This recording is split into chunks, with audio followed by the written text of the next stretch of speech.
sitting for me was in the process of writing this book, I realized how important it was on many levels. Of course, the physical act of sitting itself, I'm sitting either on my desk with my computer or I'm sitting with my ghatam on the floor. And both these acts of sitting, I realized, were actually feeding into each other.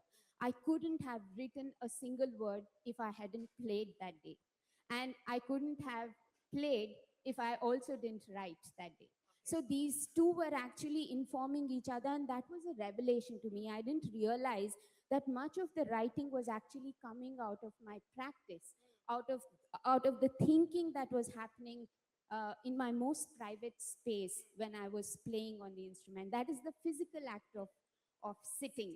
And also the movement of the fingers, the way my fingers are sort of moving on the ghatam and how it moves on the keyboard would be different on different days, you know, and the rhythm of that movement. So this I realized was something that was very, that came to me as a revelation, you know, that the two are very interlinked.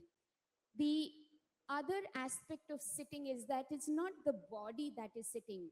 You know, often we all sit, we are all in this space, but is our mind sitting here?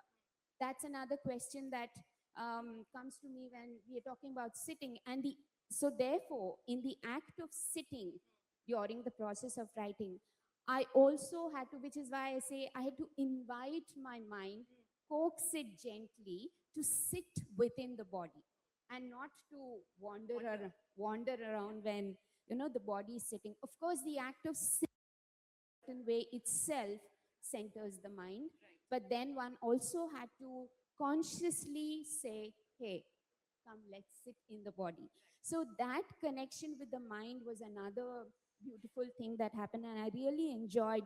You know, I was almost talking to my body and mind. I don't know who this I was, but talking to my mind and body and saying, hey, let's all sit together.